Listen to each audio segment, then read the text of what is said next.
Alright, CNT140, we are looking at Chapter 5 on telephone wiring. And the key on this chapter for you guys is familiarity. You may or may not need to deal with telephone wiring down the road, so just kind of a little bit of background, a little bit of familiarity is very helpful for you guys.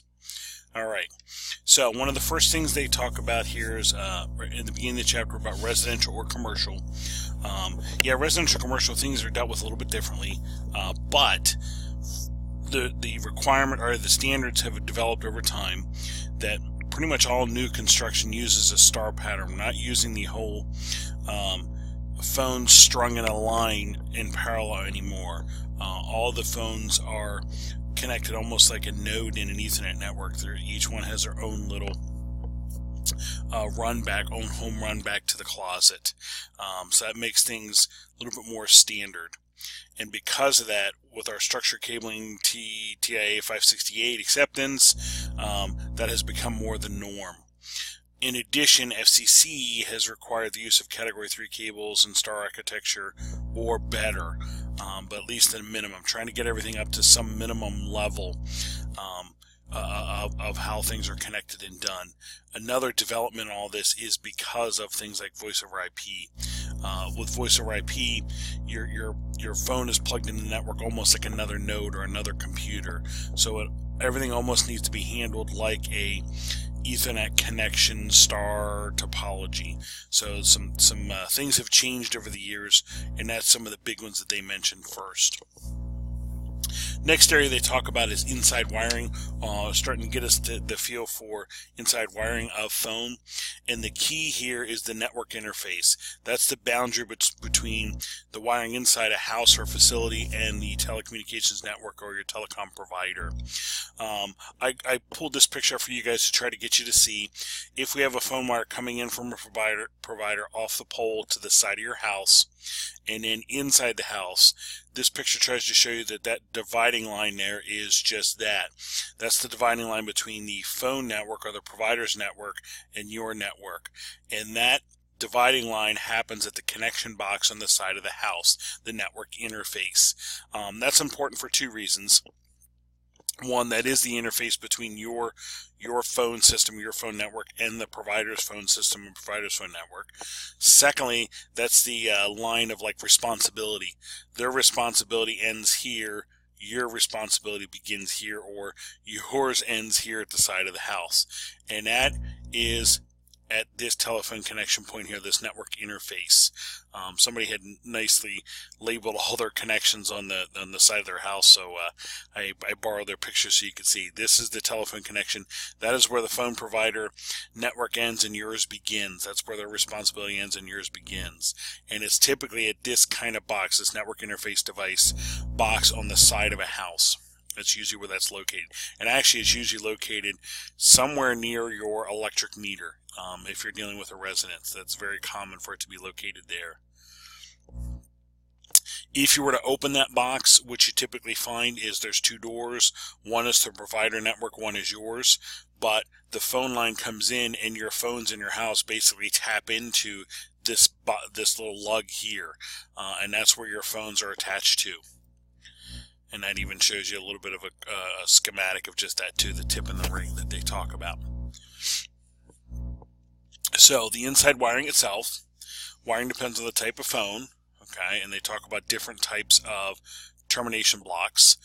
If you go back really old, you have the phone jack, that's the 4-prong. This is a really old phone jack. More recent is the connecting block on the wall that the phone slides onto. The phone slides onto here and basically allows you to hang it on the wall. That's a little bit more recent or more common. The one that's probably the most recent and most common is just a jack on the wall that you can plug and unplug your phone. This little modular jack here, the phone wiring comes in and screws in, then your phone can plug into this little jack here.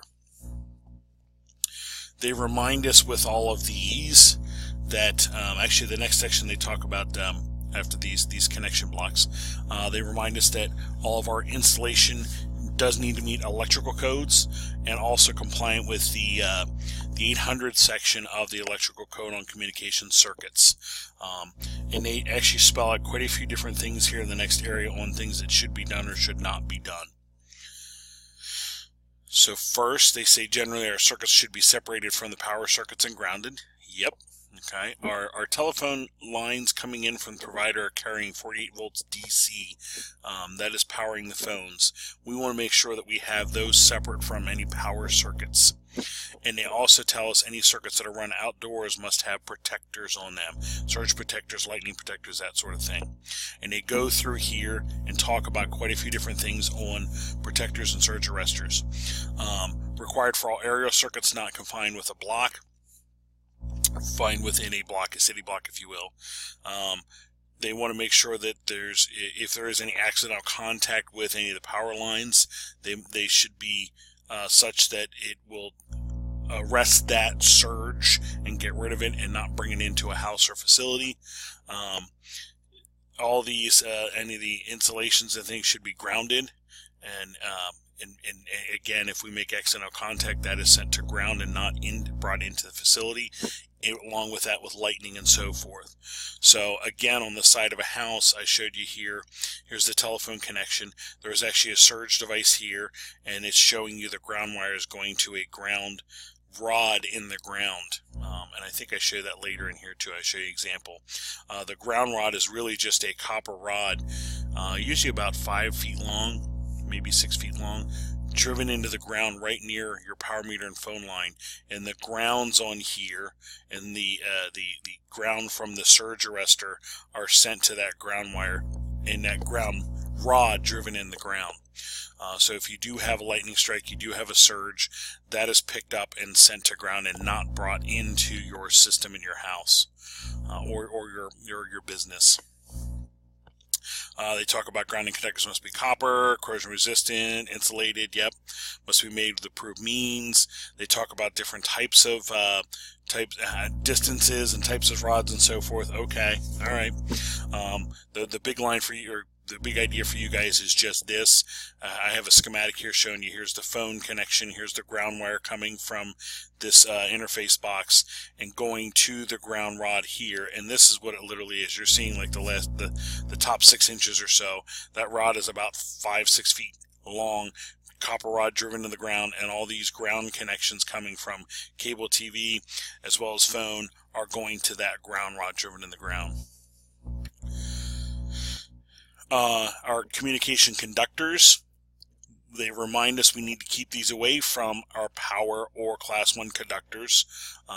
They should not be in the same raceway as these. Again, they're reminding us about with the power lines. The power lines can be a source of all kinds of interference and noise. So we don't want to have our phone lines near them and picking up that interference and noise. So we want to make sure we have those away. They also remind us that any openings that we have through walls should be sealed with appropriate fire stopping material. So if I have to go through a wall to go from room to room, now this is network cable, but you get the idea. There is different means of doing what's called fire stopping. Common one is you actually drill a hole through the wall, put a sleeve in, a conduit, if you will, a metal sleeve, and after your cabling comes through, you block it with fire retardant. It almost reminds you of like a clay. It's called a fire stop. They also make fire stop discs that can be used there.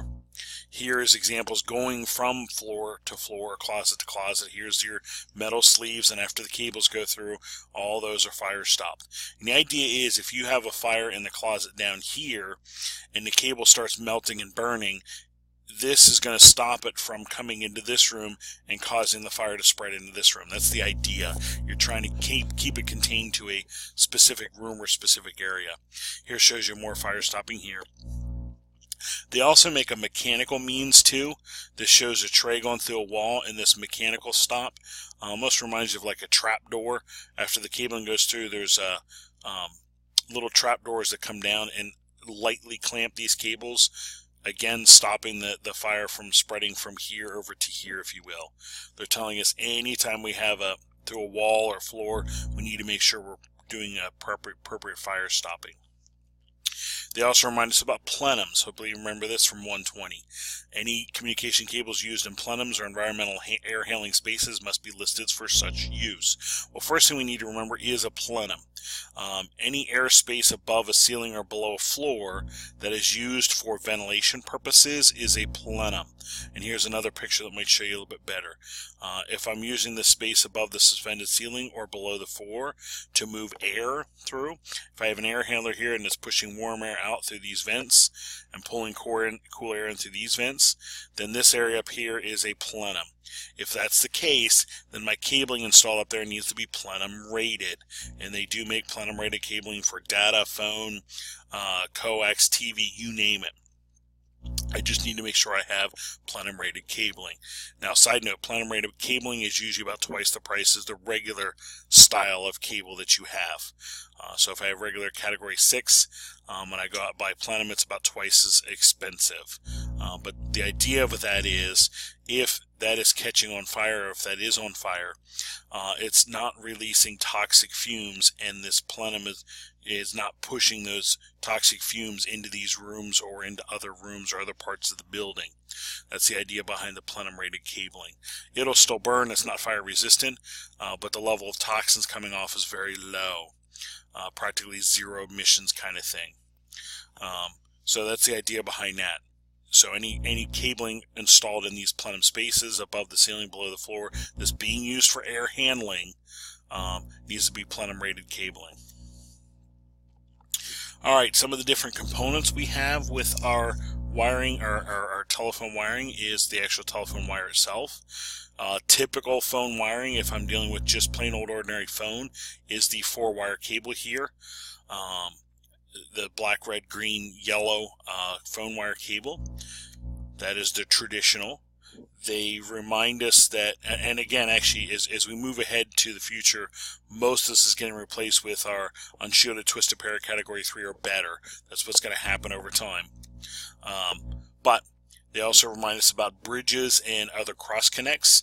If I look at a 66 block, hopefully you remember this from previous chapter, the 66 block, as I terminate here, I terminate wires on this side, terminate wires on this side, I can make connection between them with what's called a bridge or a bridge clip.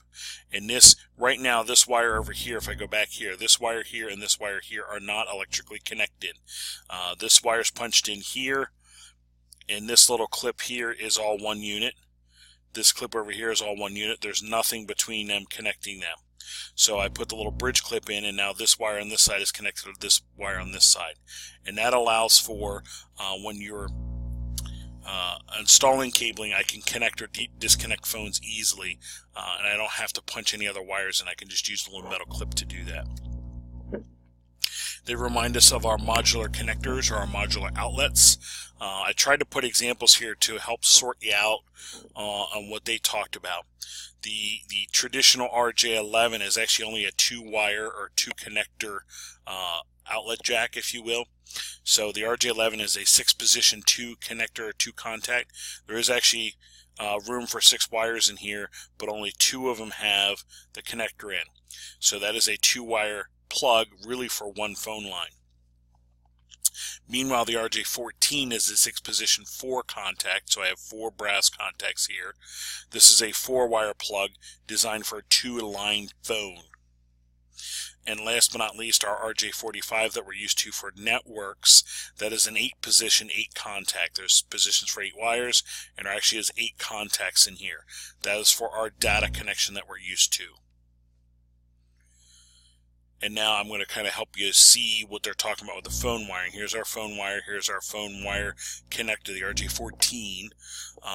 If I look at the pin out on it, my pins are 1 to 4 going left to right on the brass side here. In the outlet is 1 to 4 left to right here, black, red, green, yellow. The red and green in the middle is the first phone line. The black and yellow on the outside is the second phone line. Okay, just kind of a normal in that guy. And they remind us in the last part about fasteners and spacing and so forth, different types of fasteners I can use to fasten phone lines and the approximate spacing of all those. All right, we'll take a pause there. When we come back in the next pause, we'll continue on.